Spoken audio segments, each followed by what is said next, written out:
banyak kenikmatan, sehingga pada kesempatan kali ini kembali kita bertemu dalam kajian rutin pekanan Syarah Kitab Tauhid karya Syekh Muhammad bin Abdul Wahhab rahimahullahu taala. Pada kesempatan kali ini kita masuk ke bab yang ke-25, yaitu kata penulis bab maja'a fil kuhan wa nahwihim, bab tentang para dukun dan yang semisal. Sehingga karena bab ini berbicara tentang para dukun, kemudian hukum orang yang mendatanginya, ya maka judul dari kajian kita pada kesempatan kali ini adalah tentang siapa itu dukun. Ikhwani fillah, rahimani wa rahimakumullahu jami'an.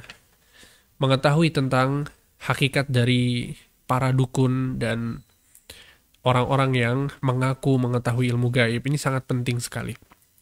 Karena ini adalah fenomena yang sangat tersebar di masyarakat kita. Dan fenomena ini ya sudah ada semenjak zaman dahulu. Di zaman jahiliyah sangat terkenal sekali para dukun, ya, tukang sihir. Ya, disebut dengan, ada yang menyebut dengan paranormal, ya. Nah, itu fenomena yang ada semenjak zaman dahulu dan sampai sekarang fenomena ini nggak habis-habis. Ya, selalu ada orang-orang yang mengaku bahwa dia mengetahui hal-hal yang gaib. Ada orang-orang yang mengaku bahwa dia bisa mendatangkan jodoh kepada seseorang, memberikan rizki, menjadikan seorang kaya. Ya, dia bisa menjadikan orang lain cinta kepada dirinya. Al-muhim ini semua masuk dalam kategori dukun dan tukang sihir. Ya, sehingga sangat penting sekali bagi kita untuk mengetahui tentang hakikat mereka. Maka yang perlu untuk kita ketahui adalah bahwa para ulama ijma, sepakat semuanya bahwa dukun atau paranormal atau apapun namanya, semuanya adalah orang-orang yang dihukumi dengan kekufuran. Mereka jatuh di dalam kekufuran. Ya, bukan lagi seorang yang berdosa atau dosa besar atau syirik kecil, tidak. Syirik akbar, kekufuran yang besar yang mengeluarkan seseorang dari agama Islam. Kenapa demikian? Ada beberapa alasan mengapa para ulama memvonis mereka dengan kekufuran. Yang pertama adalah karena mereka mengaku bahwa mereka itu mengetahui ilmu gaib. Ya ikhwan, sesuatu yang gaib ini adalah hak yang hanya dimiliki oleh Allah Subhanahu wa Ta'ala. Allah Subhanahu wa Ta'ala satu-satunya zat yang mengetahui tentang hal-hal yang gaib. Kunci ilmu gaib itu hanya diketahui oleh Allah Subhanahu wa Ta'ala. Nabi Shallallahu Alaihi Wasallam dalam sebuah hadis mengatakan, Allah Subhanahu wa Ta'ala berfirman ya dalam surat An-Naml ayat 65, "Qul la ya'lamu man fis samawati wal ardhil ghaiba illallah."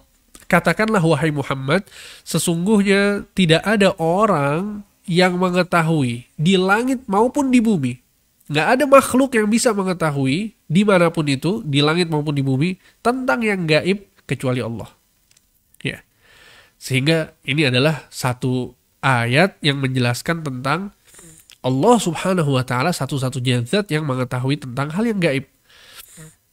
Ya, bahkan Nabi Shallallahu Alaihi Wasallam mengatakan mafatihul ghaibi khamsun, sesungguhnya kunci hal-hal yang gaib itu ada 5. Ya, kunci hal-hal yang gaib itu ada 5, kata Nabi Shallallahu Alaihi Wasallam. Kemudian Nabi SAW menyebutkan surat Luqman ayat 34. Ya, Allah Subhanahu Wa Taala berfirman, Innallaha indahu ilmus sa'ah wa yunazzilul ghaitha wa ya'lamu ma fil arham wa ma tadri nafsun madza taksibu ghada wa ma tadri nafsun bi ayyi ardhin tamut.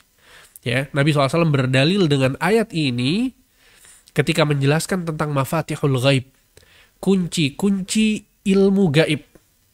Ya, itu ada 5.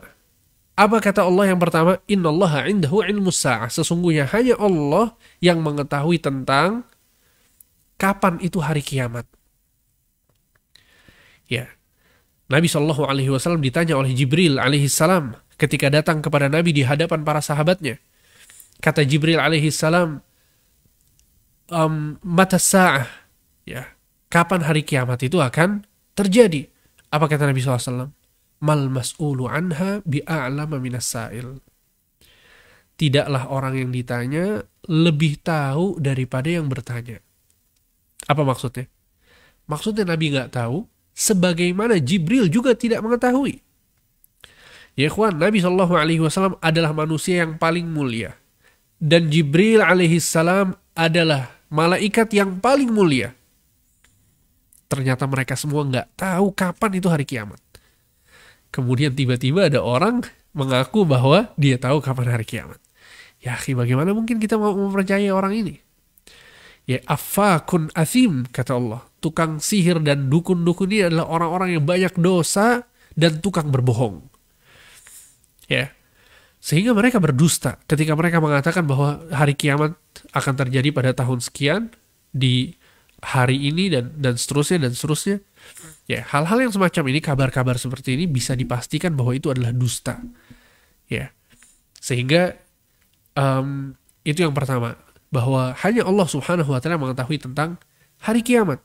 Wa yunazzilul ghaits, dan hanya Allah Subhanahu wa taala yang bisa menurunkan hujan. Dan ini juga salah satu praktek dalam dunia perdukunan. Ya kita tahu semua. Kita sebagian orang kalau punya acara, mau ada nikahan, hajatan dan lain sebagainya, mereka pergi ke ahli pawang hujan dalam tanda kutip ya. Mereka minta ke orang-orang tersebut supaya hujan itu nggak diturunkan di tempat hajatan mereka. Ya khawatir nanti acaranya rusak dan lain sebagainya. Ya akhi, dalam surat Luqman ayat 34, Allah yang mengatakan, wa yunazzilul ghaits. Allah yang menurunkan hujan. Dan Nabi mengatakan bahwa ini adalah salah satu dari kunci dari perkara yang gaib. Ayatnya jelas, kemudian sabda Nabi SAW juga jelas. Kenapa kemudian kita percaya sama mereka? Ya, sehingga disinilah pentingnya ilmu. Ya, sehingga ini adalah salah satu praktek yang menyelisihi ya akidah seorang Muslim. Ya, ketika seorang itu meyakini bahwa ada yang bisa menurunkan hujan atau menahan hujan selain Allah Subhanahu wa taala. Kemudian yang ketiga, wa ya'lamu ma fil arham. Dan hanya Allah Subhanahu wa taala yang mengetahui apa yang ada di dalam rahim. Hanya Allah Subhanahu wa taala. Jika ada yang mengatakan, Ustadz, bukannya sekarang sudah ada USG, bahwa kita bisa mengetahui tentang apa yang ada di dalam rahim perempuan. Maka kita katakan bahwa yang diketahui dalam USG itu hal-hal yang sangat-sangat sedikit dibanding apa yang ada di dalam rahim sebenarnya. Kita cuma bisa tahu tentang keadaan bayi tersebut secara umum, ya. Kemudian jenis kelaminnya, laki-laki atau perempuan, itu pun bisa dilakukan kapan? Setelah sekitar 4 bulan umur dari janin tersebut. Ya, sehingga ilmu tentang apa yang ada dalam rahim itu sangat terbatas. Ya, sehingga kita tidak mengetahui apakah dia laki-laki atau perempuan kecuali setelah 4 bulan. Sebelum itu kita nggak tahu. Kemudian kita juga nggak mengetahui berapa jatah rizki untuk janin tersebut. Kita nggak tahu bagaimana nasib janin tersebut. Banyak hal-hal yang kita nggak ketahui tentang janin yang hanya diketahui oleh siapa? Oleh Allah Subhanahu wa taala. Sehingga itu adalah kunci gaib yang ketiga. Kemudian yang keempat, wa ma tadri nafsun madza taksibu ghada. Dan tidak ada satu orang pun yang mengetahui apa yang akan dia dapatkan di keesokan hari. Gak ada yang namanya ramalan. Ini Allah yang mengatakan, ya ikhwan. Allah yang mengatakan, wa ma tadri nafsun. Tidak ada jiwa yang mengetahui madza taksibu ghada, apa yang akan dia dapatkan besok. Ya, masa depan ini nggak ada istilah ramalan masa depan, itu nggak ada dalam Islam. Nggak ada sama sekali. Sehingga itu adalah termasuk dari mengaku mengetahui ilmu gaib. Apapun bentuknya. Entah itu ramalan pakai garis tangan, atau ramalan pakai kartu, atau ramalan pakai hal-hal yang lain. Ya, nggak ada semuanya. Ya, dilihat bintangnya apa, tanggal lahirnya kapan, kemudian bisa diterka bahwa jodohnya akan seperti ini, rezekinya akan seperti ini. Ya itu nggak ada yang tahu. Allah yang mengatakan nggak ada yang tahu. Waman asdaqu minallahi haditha. Siapa yang perkataannya lebih benar daripada Allah? Ya kawan, ada. Apakah ada orang yang perkataan lebih benar daripada Allah? Nggak ada. Waman asdaqu minallahi qila. Siapa orang yang perkataan lebih benar daripada Allah, yang lebih jujur daripada Allah? Nggak ada sama sekali. Jadi ketika kita mendapatkan informasi bahwa ada orang yang mengetahui tentang masa depan, atau kita diramal sama orang, ya bahwa masa depanmu seperti ini, besok akan terjadi ini dan itu, sedangkan Allah mengatakan nggak ada yang tahu, antum mau percaya siapa? Percaya Allah atau percaya dukun? Kata Allah nggak ada yang tahu.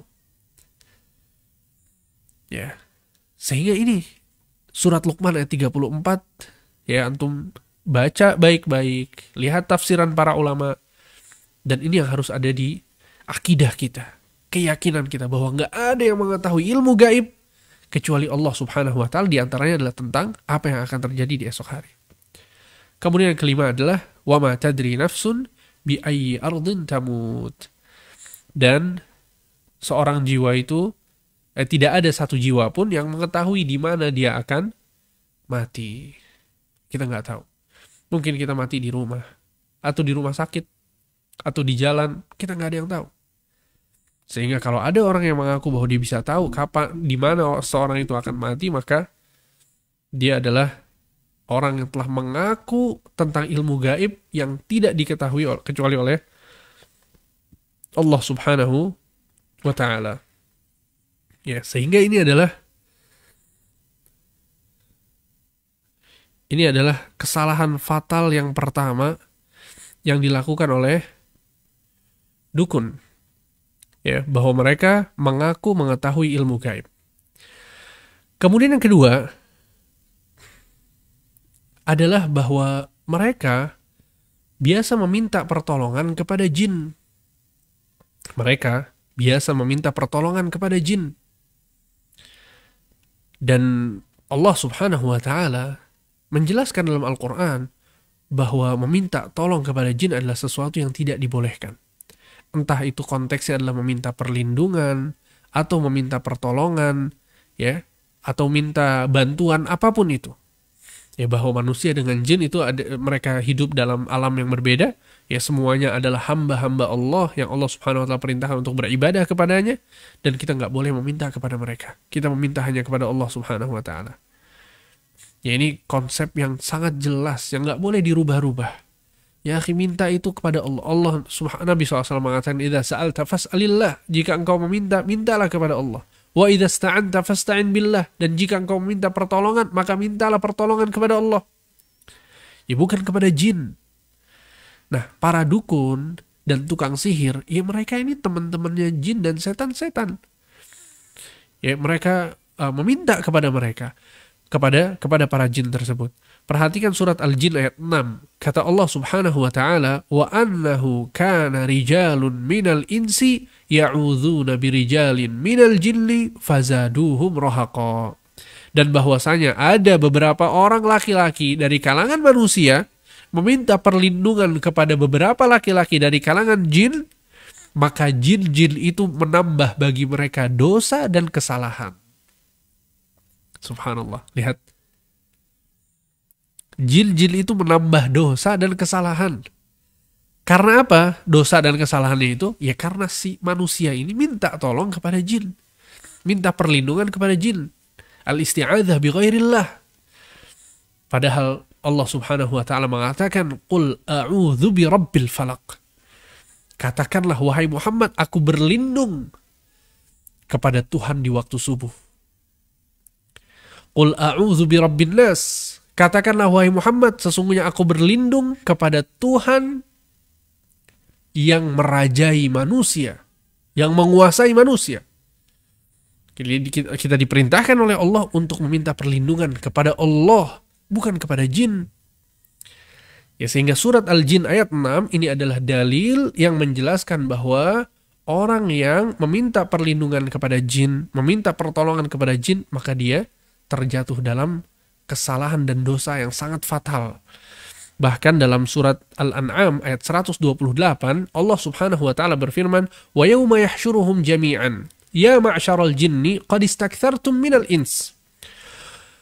Wa qala awliya'uhum minal insi rabbana istamta'a ba'duna bi ba'din wa balagna ajalana alladhi ajjalta lana. Qala an-naru mathwaakum khalidina fiha illa ma syaa Allah. Inna rabbaka hakimun alim." Kata Allah Subhanahu wa taala, dan ingatlah ketika Allah mengumpulkan mereka semuanya, maksudnya manusia dan jin, semuanya dikumpulkan oleh Allah.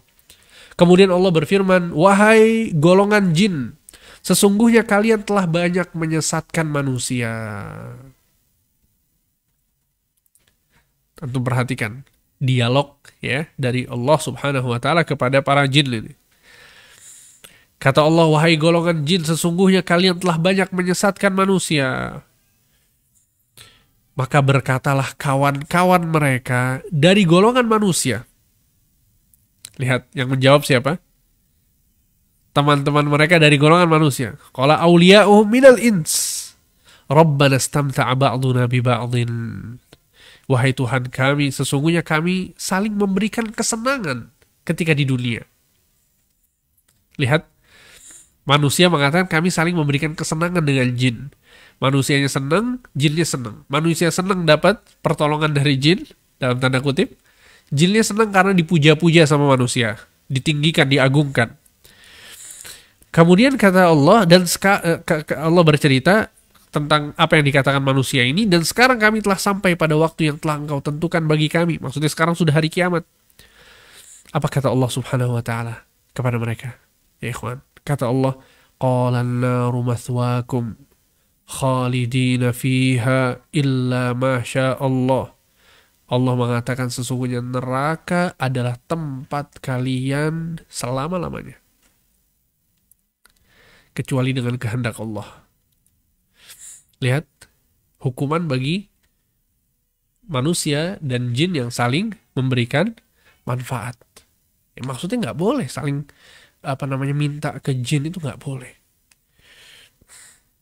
Ya, itu tadi kita sebutkan 2 kesalahan fatal para dukun. Yang pertama tadi apa? Mengaku mengetahui ilmu gaib. Kemudian yang kedua, minta tolong sama jin. Kemudian, ya, ada beberapa hal yang biasanya dilakukan juga oleh para dukun. Di antaranya apa? Di antaranya adalah memberikan persembahan sesajen untuk jin-jin tersebut. Dan kita tahu bahwa persembahan, ya apapun itu, harus dilakukan hanya untuk Allah Subhanahu wa ta'ala. Ya, kemudian juga mereka suka menyembelih untuk selain Allah. Ya, mereka menyembelih untuk selain Allah, suka menyembelih kerbau misalnya, ya sebagai sesajen untuk para jin tersebut. Maka ini juga salah satu dari kesalahan fatal yang mereka lakukan. Ya, apalagi na'udzubillah ada kekufuran-kekufuran yang lain, ya yang biasa kita dapatkan, bahwa di antara mereka ada yang tidak sholat sama sekali.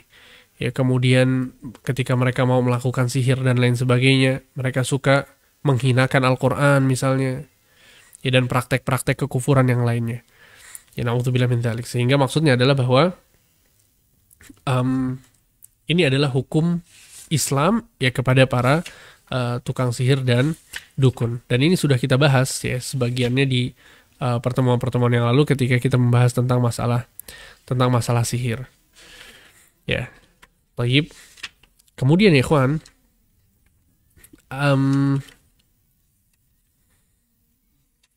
kita masuk apa yang disebutkan oleh penulis. Ya, penulis menyebutkan beberapa dalil.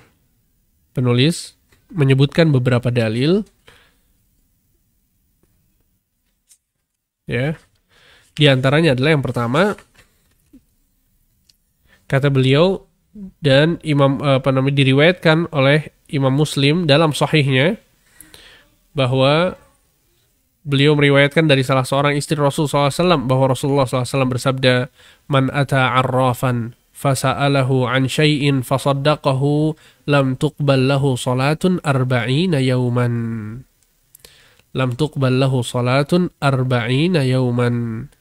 Ya, barang siapa yang mendatangi tukang ramal lalu menanyakan kepadanya tentang sesuatu serta membenarkannya, maka tidak akan diterima sholatnya selama 40 hari. Ya ikhwan, di hadis yang pertama ini, penulis mengatakan bahwa Imam Muslim meriwayatkan dalam sahihnya. Imam Muslim meriwayatkan dalam sahihnya. Nah, padahal sebagaimana disebutkan oleh para ulama dan apa yang ada di dalam kitab Sahih Muslim, bahwa redaksi yang beliau sebutkan di sini tidaklah sama dengan redaksi yang ada di Sahih Muslim. Ya, antum yang pegang kitabnya, coba antum perhatikan. Antum tulis catatan di situ.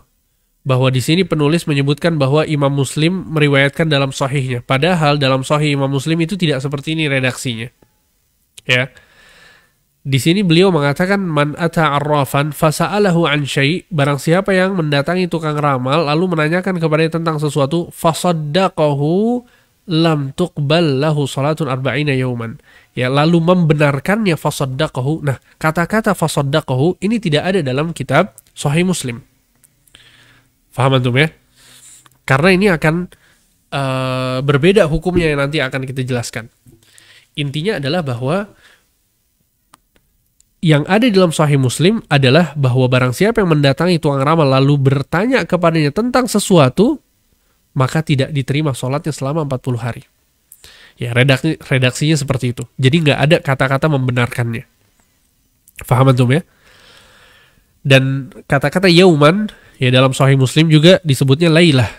Ya, lailah itu malam, yauman itu hari atau siang, tapi itu nggak membeda, itu nggak tidak merubah arti. Ya, tidak merubah arti, akan tapi yang merubah arti adalah ketika di sini ditambahkan fasaddaqahu. Ketika ditambahkan fasaddaqahu, yaitu membenarkannya. Ya, sehingga dari hadis ini, ya, dari hadis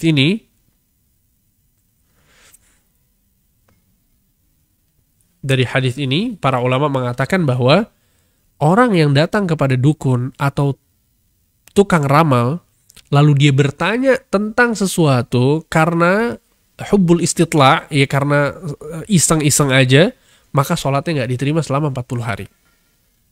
Ya, maka sholatnya tidak diterima selama 40 hari. Ini bagi siapa? Bagi orang yang datang kepada dukun atau tukang ramal kemudian iseng. Ya, atau dia minta diramalin sama orang, katanya pinter ramal, kemudian diperlihatkan telapak tangannya. Ya, minta dibaca apa artinya. Saya nggak percaya, dia bilang. Saya cuma iseng aja, pengen tahu aja apa kata tukang ramal tersebut. Maka yang seperti ini, sholatnya tidak diterima selama 40 hari. Ya, bahkan Syekh Shalih Al-Syekh hafizahullah ta'ala, beliau menjelaskan bahwa orang yang sengaja ya membuka koran untuk mencari zodiak, ya dia pengen tahu dia ini sebenarnya seperti apa rizkinya, seperti apa, dia cuma pengen tahu aja. Ketika dia membuka dan dia melihat iseng, itu juga masuk dalam keumuman hadis ini. Faham antum ya? Walaupun redaksinya adalah man ata arrafan, barang siapa yang mendatangi tukang ramal, kata Syekh Shalih Al-Syekh, maksud mendatangi di sini adalah Nabi SAW sedang menjelaskan tentang cara seseorang itu untuk mendapatkan ramalan. Ya, jadi nggak harus mendatangi. Antum buka aplikasi pun, kalau kemudian ada, dan memang ternyata ada ya aplikasi seorang untuk melihat ramalan dan lain sebagainya. Nah, ketika kita melihat ya, bertanya dengan cara seperti itu, maka itu juga masuk dalam keumuman hadis ini. Ya, sehingga ini adalah hukum yang pertama bagi orang yang mendatangi dukun atau tukang ramal. Dia cuma iseng dan dia tidak mempercayai apa yang dikatakan oleh tukang ramal tersebut. Maka hukumnya apa? Sholatnya tidak diterima selama 40 hari. Ya, dan perlu diketahui bahwa bukan berarti sholatnya tidak diterima 40 hari, itu dia nggak sholat. Ya, karena para ulama menjelaskan, ada yang namanya seseorang itu, ada yang namanya jaza, dan yang kedua adalah ijza. Ya, seseorang itu dia harus menggugurkan kewajibannya untuk sholat. Itu yang pertama. Adapun yang jaza, dia itu mendapatkan pahala dari sholatnya. Ya, jadi ketika kita sholat, pada hakikatnya kita sedang menggugurkan kewajiban kita, ya, karena kita wajib untuk sholat. Dan yang kedua, kita berharap pahala juga. Nah, orang yang datang ke dukun, dia nggak dapat pahala, tapi tetap dia wajib untuk menggugurkan kewajiban kewajiban sholat yang jatuh kepadanya. Seperti itu. Baik, ini adalah hadis yang pertama. Kemudian yang kedua, kata penulis dan Abu Dawud meriwayatkan dari Abu Hurairah bahwa Rasulullah SAW bersabda, "Man ata kahinan aw fasaddaqahu bima yaqul faqad kafara bima unzila ala Muhammadin sallallahu alaihi wasallam." Ya, barang siapa yang mendatangi seorang dukun, kemudian dia mempercayainya tentang apa yang ia katakan, faqad kafara bima unzila ala Muhammad sallallahu alaihi wasallam, maka sungguh dia telah kufur terhadap apa yang diturunkan kepada Nabi Muhammad sallallahu alaihi wasallam. Ya, ini hukum yang kedua ya, ikhwan. Ya, redaksinya beda. Kalau redaksi yang pertama tadi, datang ke tukang ramal kemudian bertanya tanpa mempercayai. Ya, yang ada di kitab tauhid di situ mempercayai, sekali lagi Anda sebutkan catatannya bahwa Imam Muslim dalam sahihnya tidak menyebutkan mempercayai. Ya. Jadi maksudnya adalah dalil yang pertama itu untuk orang yang hanya bertanya iseng, dia nggak mempercayai, sehingga hukumannya adalah sholatnya selama 40 hari itu tidak diterima. Tapi kalau seseorang datang ke dukun atau tukang ramal, ya, dia bertanya, kemudian dia percaya dengan apa yang dikatakan oleh orang tersebut, maka dia telah kufur, kata Nabi Shallallahu Alaihi Wasallam. Ya, kufur terhadap apa yang diturunkan kepada Nabi SAW. Kemudian juga, ya, kata beliau, dan diriwayatkan dari penulis kitab Sunan yang 4 dan Al-Hakim, mereka menyatakan bahwa hadis ini sahih menurut kriteria mereka, maksudnya Bukhari dan Muslim. Dan Abu Hurairah radhiyallahu anhu meriwayatkan bahwa Nabi SAW bersabda, "Man ata arrafan aw kahinan fasaddaqahu bima yaqul faqad kafara bima unzila ala Muhammadin sallallahu alaihi wasallam." Barang siapa yang mendatangi tukang ramal atau dukun, kemudian dia mempercayainya terhadap apa yang diucapkan oleh mereka, maka sungguh ia telah kufur terhadap apa yang diturunkan kepada Nabi Muhammad sallallahu alaihi wasallam. Ya. Dan Abu Ya'la rahimahullah juga meriwayatkan hadis mauquf dari Ibnu Mas'ud seperti hadis di atas dengan sanad yang jayyid. Ya, ini adalah dalil-dalil yang disebutkan oleh penulis untuk menjelaskan tentang hukum mendatangi para dukun dan tukang ramal. Ya, sehingga para ulama menyebutkan, ya, berdasarkan apa yang kita paparkan tadi, ada beberapa hukum ya. Jadi kalau orangnya itu datang bertanya tanpa percaya, berarti hukumannya apa? 40 hari sholatnya tidak diterima oleh Allah. Tapi kalau dia datang dan percaya, maka dia telah kufur terhadap apa yang diturunkan kepada Nabi Muhammad SAW. Sebagian ulama menyebutkan, ya, bagian yang ketiga, yaitu ketika seseorang datang kepada dukun tersebut untuk mengingkari kemungkaran mereka. Atau dia bertanya kepada dukun tersebut untuk mengetes. Ya, untuk mengetes, dia pengen tahu apakah dia benar dukun atau tidak. Maka yang seperti ini dibolehkan. Yang seperti ini dibolehkan. Sebagaimana Nabi SAW mendatangi Ibnu Sayyad. Ya, Ibnu Sayyad ini seorang dukun, kahin, yang dikira dajjal oleh sebagian sahabat.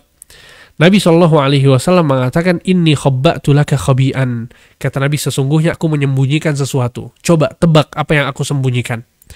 Dan yang Nabi SAW sembunyikan adalah ad-dukhan, ya, surat ad-dukhan. Kemudian Ibnu Sayyad mengatakan, "Huwa duh." Yang engkau sembunyikan adalah duh. Duh itu maksudnya asap, ya. Dan Nabi menyembunyikan surat ad-dukhan. Maka Nabi SAW mengatakan, "Ikhsa falan ta'du qadrak." Diamlah dengan penuh kehinaan. Sesungguhnya engkau tidak mungkin melampaui kemampuanmu. Ya, maksudnya Nabi SAW malah mencela Ibnu Sayyad. Taib. Sehingga ini adalah 3 hukum mendatangi dukun dengan rincian yang tadi disebutkan. Taib. Kemudian dalil yang berikutnya, dalil yang kedua. Kata beliau, kata penulis, dan dari sahabat Imran bin Husain, ya, bahwa beliau meriwayatkan secara marfu bahwa Rasulullah SAW bersabda, "Laisa minna man tatayyara aw tutayyira lah, aw takahhana aw tukuhhina lah, aw sahara aw suhira lah, wa man ata kahinan fasaddaqahu bima yaqul faqad kafara bima unzila ala Muhammadin sallallahu alaihi wasallam. Kata Nabi SAW yang artinya tidak termasuk golongan kami orang yang melakukan atau meminta tatoyur baginya, meramal atau meminta diramal untuknya, menyihir atau meminta disihirkan untuknya. Dan barang siapa yang mendatangi dukun lalu mempercayai apa yang diucapkannya, maka sungguhnya dia telah kafir dengan apa yang diturunkan kepada Nabi Muhammad sallallahu alaihi wasallam. Ya, sehingga ini juga hadis yang menjelaskan tentang bahaya orang yang meramal atau meminta untuk diramalkan. Ya. Begitu juga untuk orang yang melakukan sihir atau dia meminta orang lain untuk melakukan sihir baginya. Ya. Begitu juga untuk orang-orang yang pergi ke dukun dan membenarkan perkataan-perkataan dukun tersebut. Taib, sehingga ini adalah dalil yang menjelaskan tentang hukum orang-orang yang melakukan hal-hal yang tadi disebutkan. Ya, kemudian Syekh Muhammad bin Abdul Wahhab di sini menyebutkan ya tentang perbedaan antara al-arraf dengan al-kahin.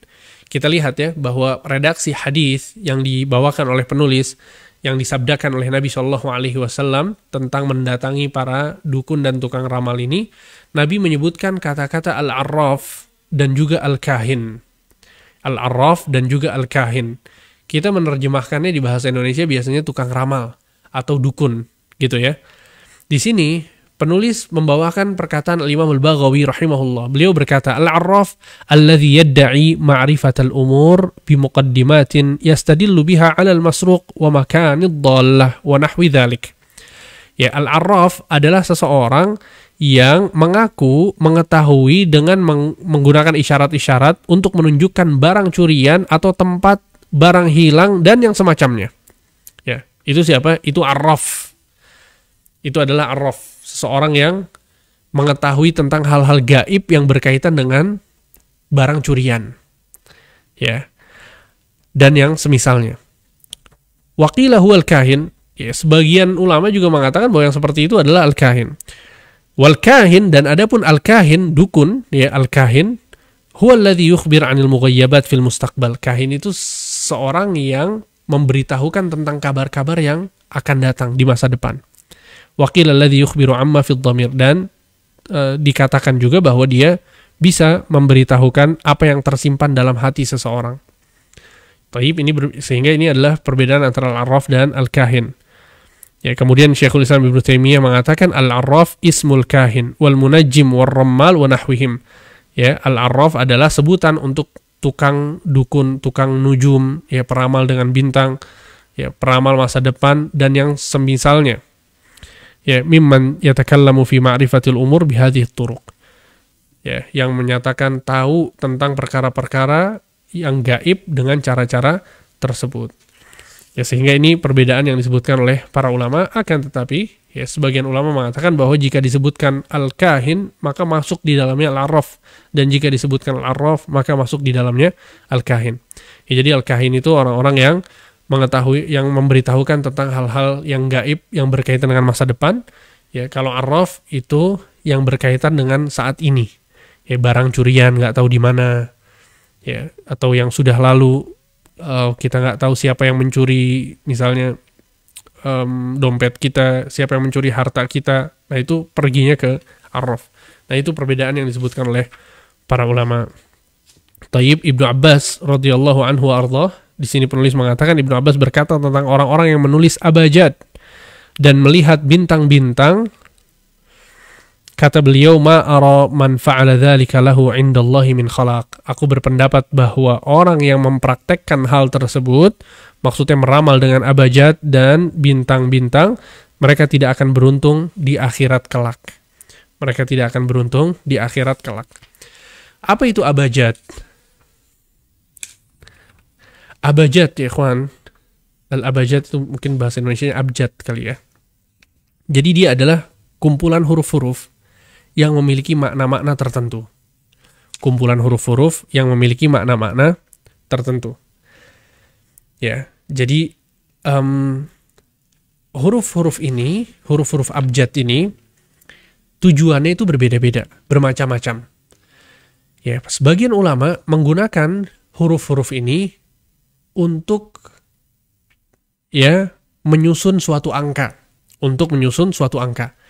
Ya, sehingga yang pertama itu hamzah, abjad ya. Pertama hamzah, kemudian ba, kemudian jim, kemudian dal, kemudian ha, kemudian waw, ya abjad, hawaz, ya kemudian ha, to, ya.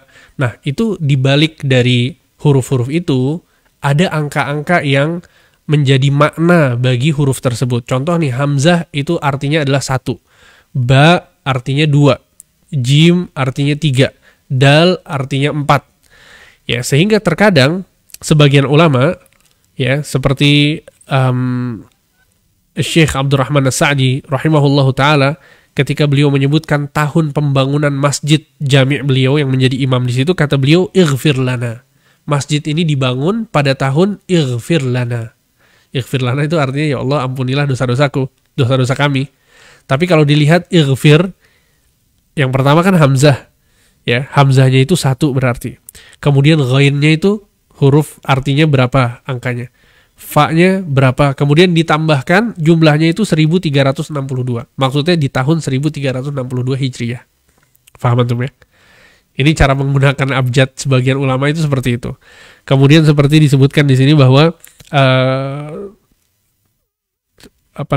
seorang ulama yang bernama Sulaiman Al-Jamzuri, beliau mengatakan dalam matan Tuhfatul Atfal, Manzumah Tuhfatul Atfal, beliau mengatakan tarikhuha busyra liman yutqinuha.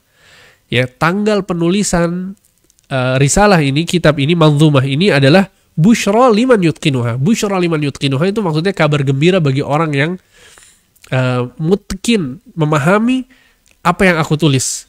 Ya, tapi busyra liman yutqinuha ketika ditambah-tambah ya sama para ulama ternyata maksudnya adalah 1198 Hijriah. Ya. Jadi ini satu penggunaan bagi abjad. Satu penggunaan bagi abjad. Paham antum? Di sini Ibnu Abbas mengatakan aku berpendapat bahwa orang yang mempraktekkan hal itu, maksudnya meramal dengan abjad dan bintang-bintang, dia tidak akan beruntung di akhirat kelak. Ya, Taib. Maksudnya bukan apa yang dilakukan oleh para ulama tersebut. Ya, maksud Ibnu Abbas adalah ketika seseorang itu mengaku mengetahui ilmu gaib dengan metode abjad. Jadi huruf-huruf ini ya disusun, kemudian diartikan dengan meramalkan orang-orang yang datang kepadanya. Ya, maka ini ujung-ujungnya sama juga, ramalan-ramalan juga gitu ya, mengaku mengetahui ilmu gaib juga. Maka menggunakan abjad ya untuk meramal, untuk mengaku mengetahui ilmu gaib, itu yang dimaksud oleh Ibnu Abbas dalam perkataannya, ma araman fa'ala dzalika lahu 'indallahi min khalaq. Ya, aku meyakini bahwa orang-orang tersebut yang menggunakan abjad itu untuk meramal, mereka adalah orang-orang yang tidak akan beruntung di akhirat kelak. Ya, karena terjatuh dalam apa? Dalam kekufuran sebagaimana yang tadi kita sebutkan. Thayyib. Ya, sehingga ini adalah hakikat dari para dukun dan tukang ramal. Jangan pernah kita percaya sama mereka. Seumur hidup kita ya ikhwan. Kasih tahu orang-orang yang dekat sama kita, keluarga kita, tetangga, teman-teman kita. Jangan pernah. Jangan pernah percaya sama mereka. Apa yang bisa mereka lakukan? Mereka bisa membuat kita kaya. Ya, kalau ternyata, dan ini Anda sering katakan, kalau ternyata dukun itu bisa menjadikan kita orang-orang kaya, mereka adalah orang-orang yang paling kaya. Ternyata orang yang paling kaya di dunia siapa? Yang punya Tesla atau siapa namanya? Anda lupa. Elon Musk. Ya kayak di dukun, ternyata bukan dukun. Ternyata orang yang gigih dalam bekerja. Ya, Anda pernah dengar katanya kerjanya sehari berapa, 18 jam apa 20 jam gitu. Makanya dia bisa kaya ya. Dan itu mindsetnya orang-orang kafir ya, kita nggak boleh ikut-ikutan. Itu orientasinya mereka memang dunia. Tapi Bill Gates bisanya kaya luar biasa. Ternyata dia punya Microsoft. Dia programmer. Dia kerja. Ngebangun perusahaan. Ya bukan datang ke dukun. Ya, kalau dukun ternyata yang memang bikin orang kaya, mereka yang harusnya yang paling kaya. Ya sehingga ini semuanya kedustaan, kebohongan. Ya, nggak ada hal-hal yang. Dan terkadang seseorang itu mengatakan begini. Ustadz, saya pernah datang ke dukun, ternyata apa yang dia katakan benar. Ustadz, saya diramal sama seseorang, kata dia seperti ini, ternyata benar. Kenapa itu bisa terjadi? Karena ya, tukang ramal atau dukun itu dia bersekongkol dengan para jin dan setan. Dan di antara apa yang dilakukan oleh jin dan setan adalah mencuri kabar dari langit. Ya, mereka itu suka naik ke atas langit, mencuri kabar dari para malaikat. Allah Subhanahu wa Ta'ala memberikan kabar-kabar yang akan terjadi di muka bumi ini kepada malaikat-malaikatnya. Kemudian setan-setan ini mencuri kabar tersebut. Kabar itu diberikan kepada siapa? Kepada para dukun dan tukang sihir. Tapi ketika mereka memberikan kabar ini kepada dukun dan tukang sihir, satu kabar yang benar ditambahkan 100 kebohongan. Berarti ada berapa kabar yang diberikan? 101. Yang benar 1, yang 100 dusta. Jadi dari 101 kasus, memang kita bakal mendapatkan bahwa ada satu kasus yang ternyata benar. Tapi ya akhian tuh, apakah mau mempercayai sesuatu yang bukan cuma 1% ya? Ini lebih sedikit dari 1%. Dari 101 itu yang benar cuma 1. Yang 100 sih dusta. Ya makanya sebagian ulama mengatakan fayusaddiquna tilkal kalimah. Ya mereka percaya dengan satu kebenaran itu dan melupakan 100 kedustaan. Sehingga memang mungkin terjadi, tapi ya Allah itu ya hanya kebetulan. Ya hanya kebetulan. Taib, jadi itu bisa jadi seperti itu, bisa jadi juga si dukun ini asal-asalan dia bicara. Ya, atau dia bicara dengan hal-hal yang umum. Ya, tahun depan, tahun 2023, akan terjadi banjir di Jakarta. Ya, semua orang tahu tiap tahun emang banjir gitu ya. Maksudnya dia bicara tentang hal-hal yang umum yang bisa ditebak. Ya, kadang itu yang terjadi juga. Antum perhatikan apa yang dijelaskan oleh Nabi SAW. Ya, bahwa Aisyah radhiyallahu anha bercerita. Kata Aisyah, ada orang-orang yang datang kepada Nabi SAW, kemudian bertanya kepada Nabi tentang para dukun. Ya, jadi fenomena dukun ini ada di zaman Nabi. Jadi sebagian orang datang ke Nabi kemudian bertanya kepada Nabi tentang para dukun. Ya seperti apa mereka sebetulnya ini? Kok bisa tahu? Kok bisa mengaku seperti ini? Bisa menurunkan hujan? Bisa ini? Bisa itu? Apa kata Nabi SAW? Laisu bisyai. Sesungguhnya mereka itu tidak mengetahui apa-apa. Tentu bayangkan. Ini nih. Ini jawaban Nabi ketika ditanya tentang para dukun. Beda sama orang-orang zaman sekarang. Dukun, oh orang pintar, kiai, ustadz. Ya kata Nabi mereka gak tahu apa-apa.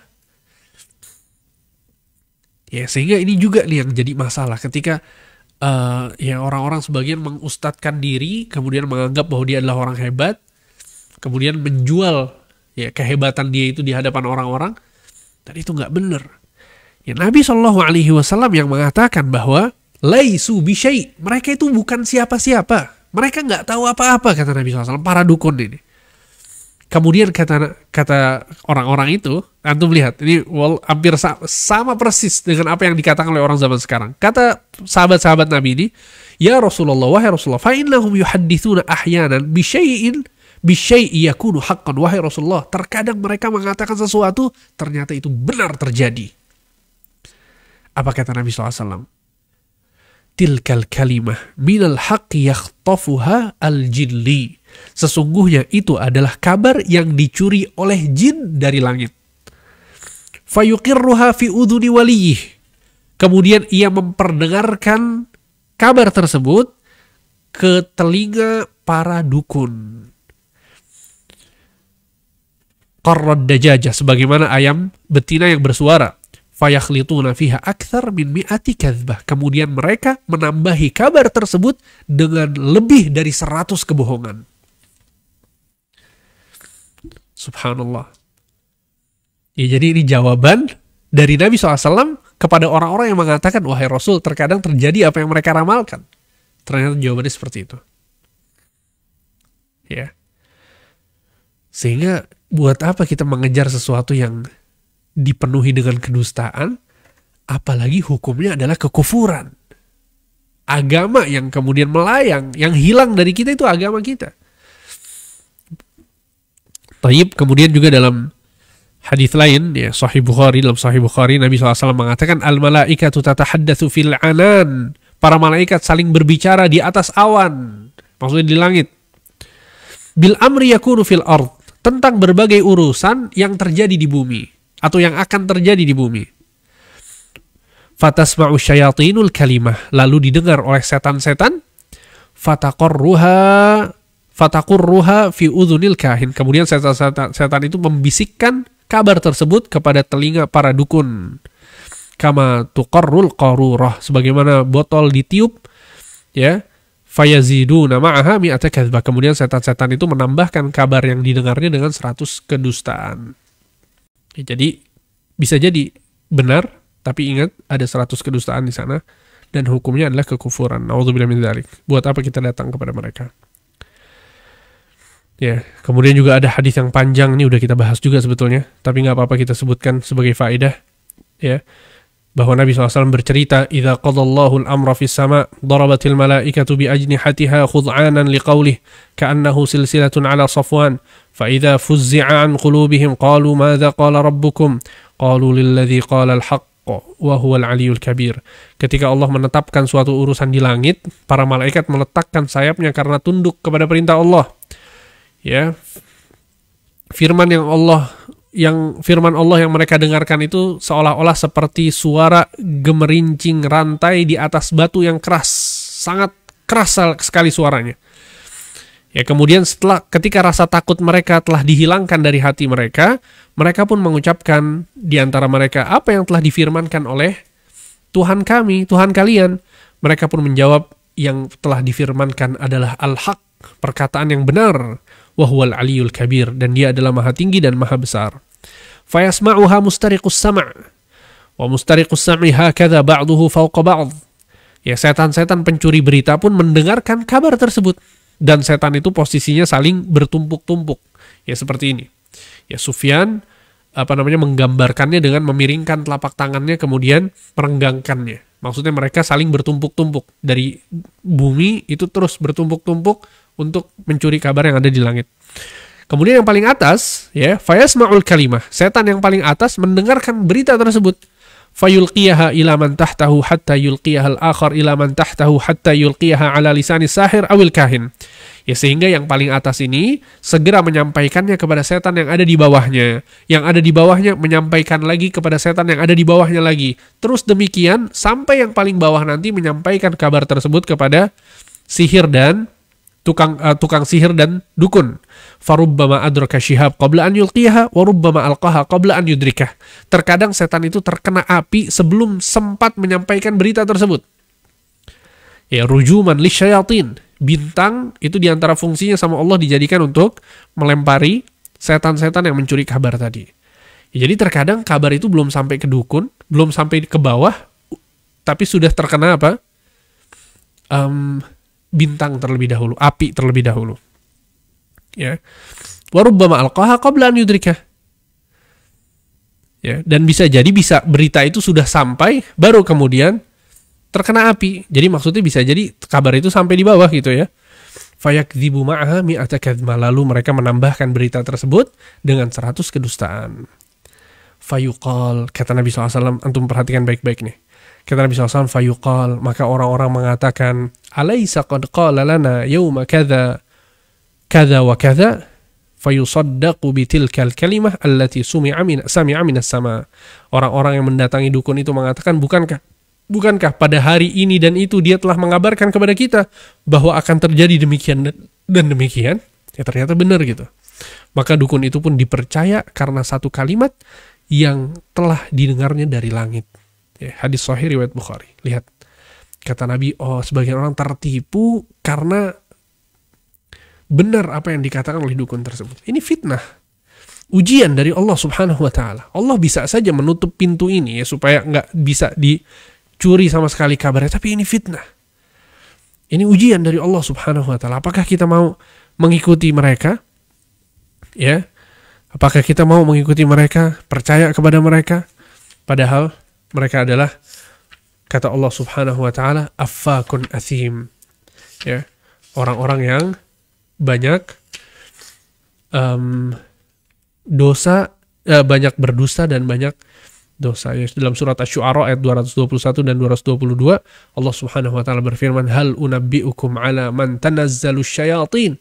Tanazzalu ala kulli affakin athim." Maukah aku beritahukan kepadamu kepada siapa setan-setan itu turun?